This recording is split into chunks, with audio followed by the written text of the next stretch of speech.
Hello everyone and welcome back to my YouTube channel with another useful and informative video. So guys, in this video I'm going to show you how to fix control center in your iPhone in iOS 18.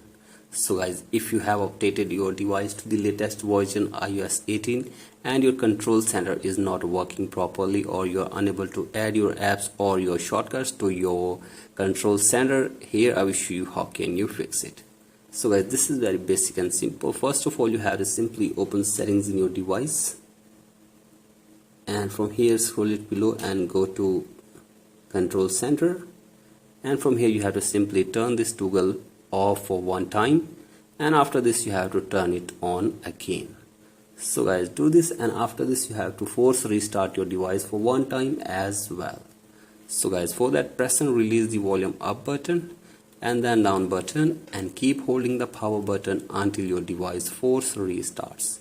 So guys, force restart your device, and after this your problem will be fixed and your control center will work properly on your iPhone in iOS 18 version.